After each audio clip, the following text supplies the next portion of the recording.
Bismillahirrahmanirrahim. Assalamualaikum warahmatullahi wabarakatuh. Anak-anakku kelas 4 yang soleh-soleha, yang senantiasa selalu meningkatkan keimanannya kepada Allah Subhanahu wa Ta'ala. Ya, pada kesempatan hari ini kita akan masuk pada pembelajaran ke-7, yang mana kita akan mengulas mengenai beriman kepada malaikat. Langsung saja kalian buka buku LKS-nya di halaman 12. Halaman 12. Nah, di halaman 12 di situ ada sejumlah kompetensi dasar dan tujuan pembelajaran, yang mana secara tujuan pembelajaran anak-anak diharapkan memahami makna beriman pada malaikat Allah. Yang kedua, mampu menyebut nama-nama dan tugas malaikat. Yang ketiga, menerima keberadaan malaikat. Dan yang keempat, menunjukkan sikap patuh sebagai implementasi dari pemahaman makna iman kepada malaikat. Sekilas saja mengenai beriman pada malaikat dijelaskan dalam Al-Quran yang berbunyi, Amana rasulu bima unzila ilaihi min rabbihi wal mu'minun kullun amana billahi wa malaikatihi wa kutubihi wa rusuli. Yang artinya, Rasul telah beriman kepada Al-Quran yang diturunkan kepadanya dari Tuhannya. Demikian pula orang-orang yang beriman. Sesungguhnya beriman kepada Allah, malaikat-malaikatnya, kitab-kitabnya, dan rasul-rasulnya. Jadi berdasarkan ayat ini sebenarnya Rasul atau Nabi Muhammad itu diamanati untuk menyampaikan pada umatnya agar satu, beriman kepada Allah. Yang kedua, beriman kepada malaikat-malaikatnya Allah. Yang ketiga, beriman kepada kitabnya Allah. Dan terakhir, beriman kepada Rasul-Rasulnya Allah. Nah, selanjutnya dalam sebuah hadis juga dijabarkan, ini hadis riwayat dari HR Muslim, dari Muslim, yang artinya, maka terangkanlah kepadaku tentang iman. Ini ada pertanyaan dari seorang sahabat, bahwasanya bertanya kepada Nabi, tolong jelaskan mengenai iman kepada kami, wahai Nabi. Nabi menjawab, hendaklah engkau beriman kepada Allah, kepada malaikatnya, kepada kitab-kitabnya, kepada rasul-rasulnya, kepada hari kiamat, dan hendaklah engkau beriman kepada qada dan qadar, kepada qadar yang baik dan yang buruk. Jadi intinya hadis ini menjelaskan terkait rukun iman. Rukun iman, dan diantaranya juga ada beriman terkait adanya malaikat. Nah, selanjutnya bagaimana kita mengimani adanya malaikat, kan? Padahal kita tidak bisa mengetahuinya seperti apa malaikat itu. Nah, dari sini pada intinya kita istilahnya sekedar menyadari bahwasanya Allah itu mempunyai malaikat untuk mengatur segala hal, mengatur manusia, mengatur alam semesta, pergerakan bumi dan sebagainya. Ini kan juga tugasnya malaikat.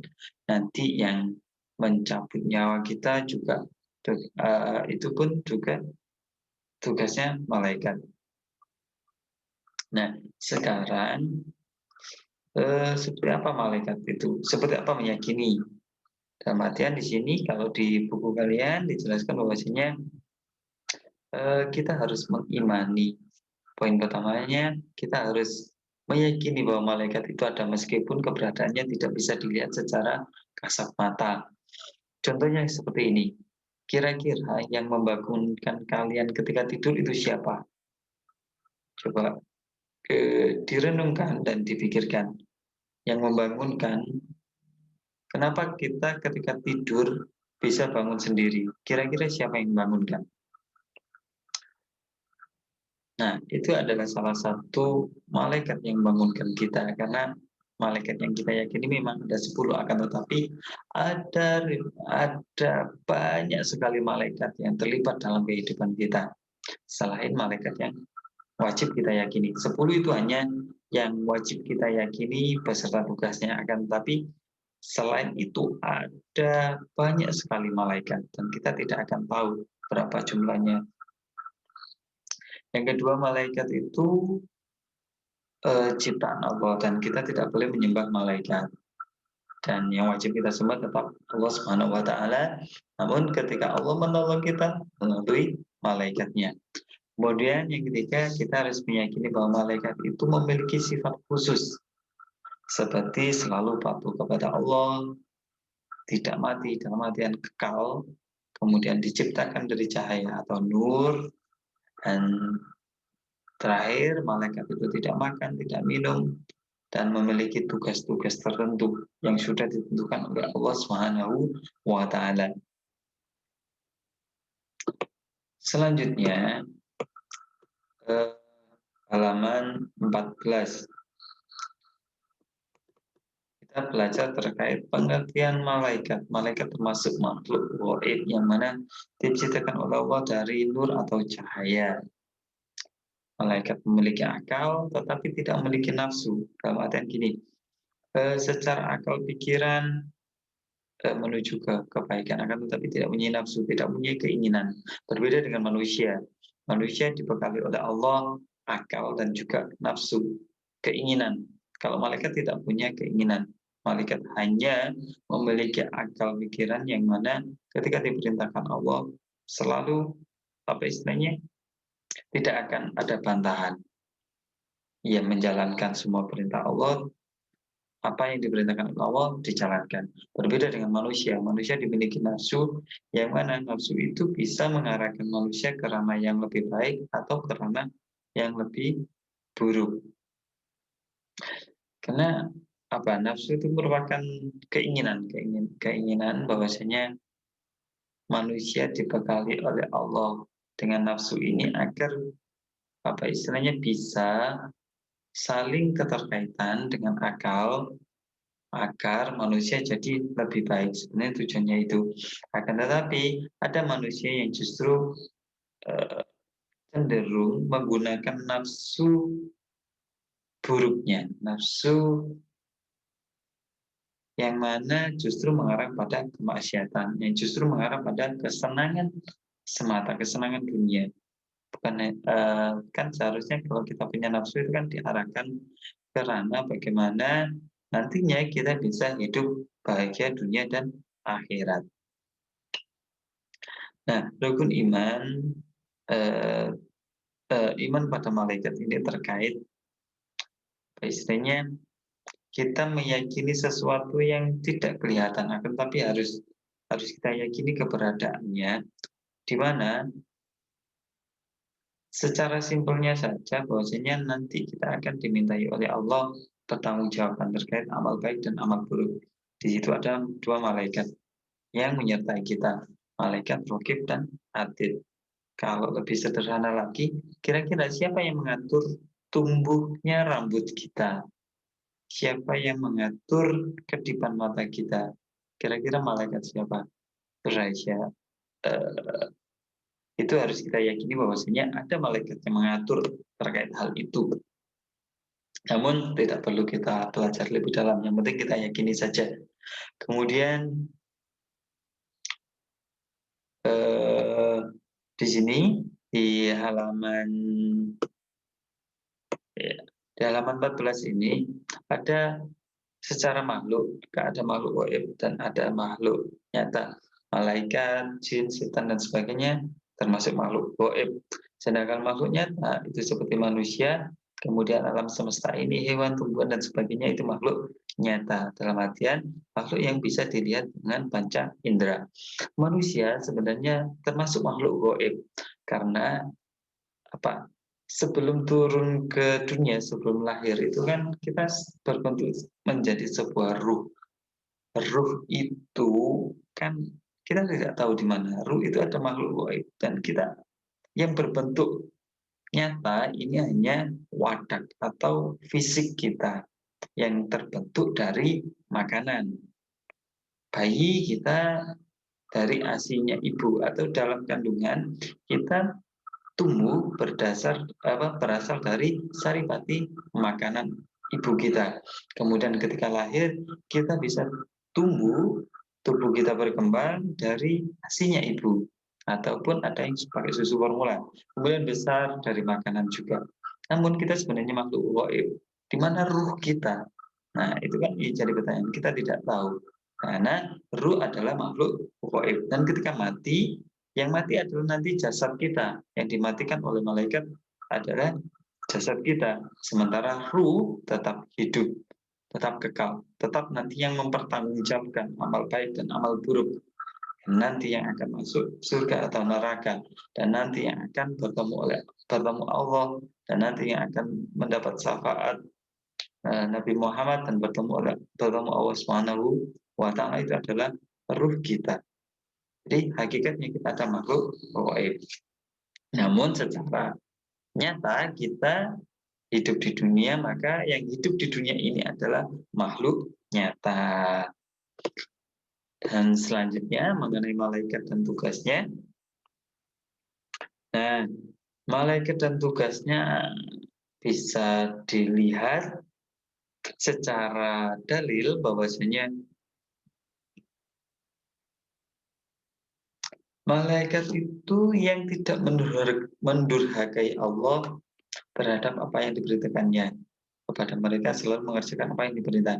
Di intinya malaikat itu adalah apa yang diperintah Allah dan dia yang kerjakan dan dikerjakan. Berbeda dengan manusia, diperintah Allah untuk berbuat baik dan sebagainya, lebih banyak berbuat maksiatnya, berbuat buruknya. Tetapi meskipun demikian, Allah memiliki sifat ghafur, sifat maha pengampun. Nah, mengenai jumlah, ini ada dalilnya. Wa ma ya'lamu junuda rabbika illahu. Dan tidak ada yang mengetahui tentara. Tentara maksudnya di sini adalah malaikat. Tentara Tuhan memelainkan dia sendiri. Tidak ada yang mengetahui jumlah malaikat, melainkan Allah sendiri yang tahu. Selanjutnya, mengenai coba malaikat tidak tahu ya. Selanjutnya mengenai malaikat dan tugasnya ini hanya 10 yang kita tahu, yang wajib kita imani. 10 malaikat yang wajib kita ketahui dan tugasnya. 1 malaikat Jibril tugasnya menyampaikan wahyu. Kira-kira kalau yang menyampaikan ilham atau yang menyampaikan pemahaman pada kita, kira-kira malaikat Jibril atau bukan? Atau malaikat yang lainnya? Kalian bisa kalian belajar kemudian paham. Kira-kira malaikat siapa yang memahamkan dalam pikiran kalian? Harus kita yakini bahwa yang memahamkan kita itu adalah malaikat. Akan tetapi kita tidak tahu siapa nama malaikat tersebut. Kemudian yang kedua, malaikat Mikail yang bertugas membagi rezeki. Kemudian yang ketiga, Israfil meniup sangkakala nanti ketika hari kiamat. Sebelum hari kiamat, entah tugasnya apa, harus kita yakini saja bahwasanya nanti yang akan meniupkan sangkakala menjelang hari kiamat kehancuran alam semesta adalah malaikat Israfil. Kemudian yang keempat, malaikat Israel bertugas mencabut nyawa. Jadi matinya seseorang dan sebagainya, dan matinya kita yang tidak kita ketahui kapan, itu nanti yang bertugas adalah malaikat Israfil, mencabut nyawa atau mencabut ruh kita, mengajak kita pulang kembali pada Allah. Innalillahi wa inna ilaihi rajiun. Innalillahi wa inna ilaihi rajiun itu artinya gini. Innalillahi, sesungguhnya aku ini sesungguhnya manusia ini berasal dari Allah dan akan kembali pulang kepada Allah. Yang kelima, malaikat mungkar bertugas menanyai manusia di alam kubur. Nah, siapa yang ditanya? Apakah jasadnya? Nah, yang ditanya adalah ruhnya atau nyawanya. Kemudian malaikat nangkir bertugas menanyai manusia di alam kubur juga, mungkar nakir ya. Yang ketujuh, malaikat raqib pencabut maaf, raqib bertugas mencatat amal baik manusia. Jadi kalau kita memberikan apa istilahnya, berbuat baik, membantu orang lain, menyapa, memberikan salam, kemudian memberikan rasa bahagia, rasa aman kepada orang lain, maka yang mencatat amal baik kita adalah malaikat raqib.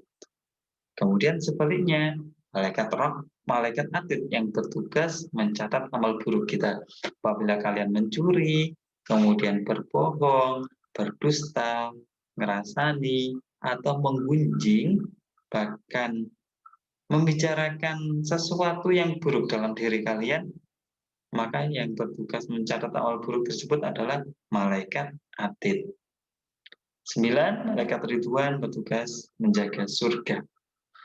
Yang ke-10, malaikat bertugas menjaga neraka. 10 malaikat yang wajib kita yakini dan wajib kita ketahui tugasnya. Tetapi selain itu ada banyak sekali malaikat yang bertugas atas perintah Allah.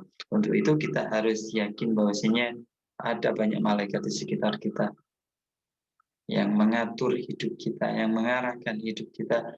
Untuk itu kita harus senantiasa bertakwa kepada Allah, kemudian ingat atas semua perintah Allah, dan selalu berusaha menjadi manusia yang bermanfaat, selalu berusaha menjadi manusia yang lebih baik.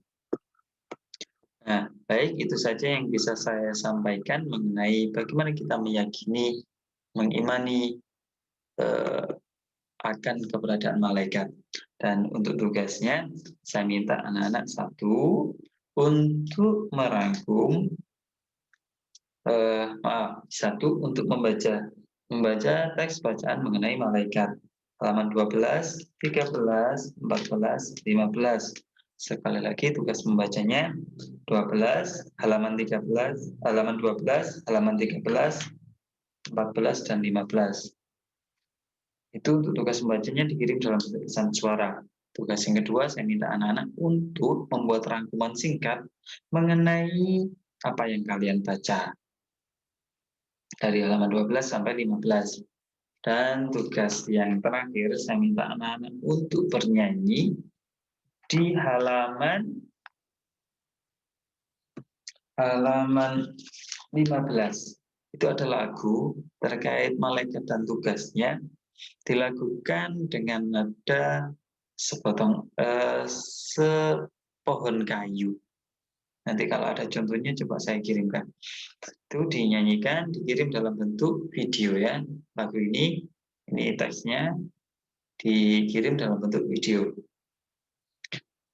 Baik, itu saja untuk tugas hari ini dan pembelajaran hari ini. Semoga Allah semakin meningkatkan keimanan kita pada malaikat-malaikatnya, semakin meningkatkan ketakwaan kita pada Allah, semakin meningkatkan kesadaran kita bahwasanya Allah dan malaikatnya terlibat dalam setiap detik, setiap menit, setiap jam kehidupan kita. Baik, apabila ada salah kata, tingkah, dan prasangka, saya mohon maaf yang sebesar-besarnya. Akhirul kalam, Assalamualaikum warahmatullahi wabarakatuh.